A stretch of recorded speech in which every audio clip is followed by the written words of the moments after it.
दोस्तों, आज मैं आपको एक ऐसी छात्रा की कहानी सुनाता हूं जो पढ़ाई में बहुत ही कमजोर है। उस छात्रा का नाम है रिया। वह स्कूल की सबसे चुलबुली छात्रा थी। हर कक्षा में उसका उत्साह देखते ही बनता था।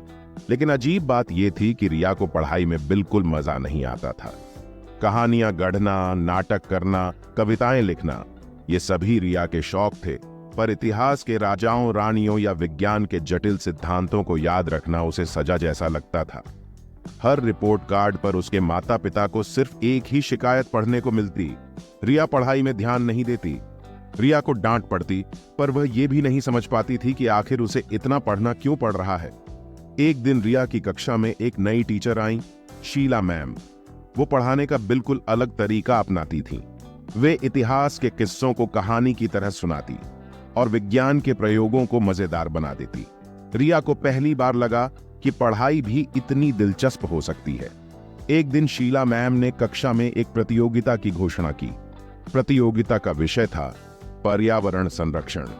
रिया खुशी से झूम उठी। पर्यावरण के बारे में लिखना, गाना या नाटक बनाना, ये सब रिया को बखूबी आता था। उसने एक नाटक लिखा जिसमें पेड़ों के महत्व को बड़े ही रोचक तरीके से बताया गया था। कक्षा में रिया के नाटक को सबसे ज्यादा सराहना मिली। रिया को पहली बार लगा कि उसकी कलात्मक प्रतिभा का इस्तेमाल पढ़ाई में भी किया जा सकता है। धीरे धीरे रिया का पढ़ाई के प्रति नजरिया बदलने लगा।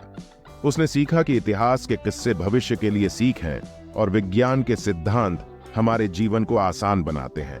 अब रिया सिर्फ रटने के बजाय समझने की कोशिश करती। वह कक्षा में सवाल पूछती, चर्चाओं में भाग लेती और अब उसे सीखने में मजा आने लगा। एक साल बाद रिया स्कूल की सबसे तेज छात्राओं में से एक मानी जाने लगी। उसने ये साबित कर दिया कि हर बच्चा अपनी प्रतिभा के बल पर सफल हो सकता है। रिया की कहानी हमें ये सीख देती है कि पढ़ाई एक बोझ नहीं, बल्कि ज्ञान का अनमोल खजाना है। इस खजाने को हासिल करने के लिए सिर्फ मेहनत ही काफी नहीं होती, बल्कि उसे दिलचस्प बनाने का तरीका भी सीखना जरूरी है। तो दोस्तों, आप भी अपना जुनून खोजिए, उसे पढ़ाई से जोड़िए और सफलता की राह पर चल पड़िए। और हाँ, ऐसे ही अन्य मजेदार और दिलचस्प मोटिवेशनल कहानियों के लिए हमारे चैनल को लाइक और सब्सक्राइब